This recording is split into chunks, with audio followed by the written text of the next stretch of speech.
Pour étudier une vidéo sur le logiciel Pasco, il faut d'abord l'ouvrir. Puis faire glisser l'icône film au centre de l'écran. Ouvrir le fichier film et là, aller chercher le fichier film que vous souhaitez étudier.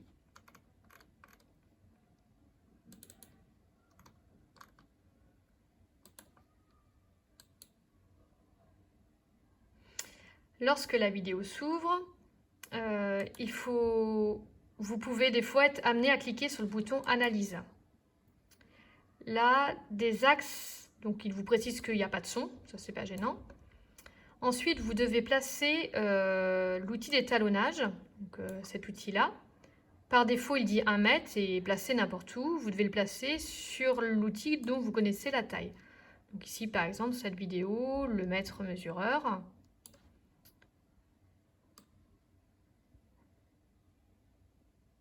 Donc vous le passez le plus précisément possible. Donc là, le mètre mesureur fait 1 mètre, mais si vous avez besoin de changer la valeur, il suffit de cliquer dessus. Et si par exemple c'est 1,50 m, on rentre 1,50 m.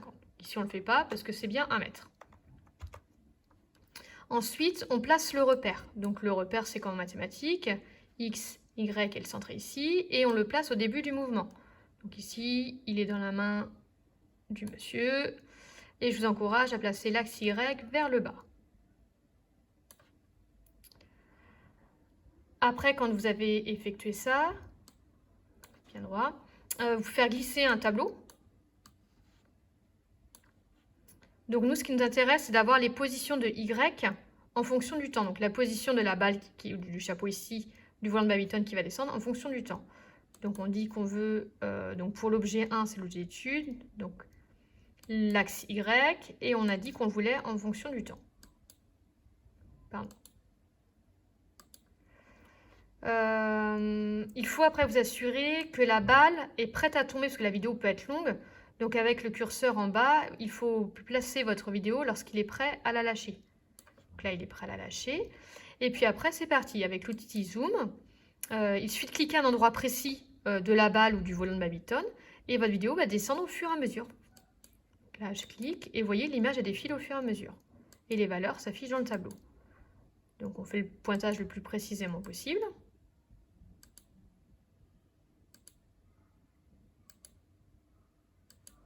La vidéo s'arrête là, la vôtre sera de meilleure qualité. Et enfin, pour terminer ce travail, je vous demande de réaliser une capture d'écran. Donc, du mouvement. Donc, ça, ce qui m'intéresse. Vous le mettez sur un document Word.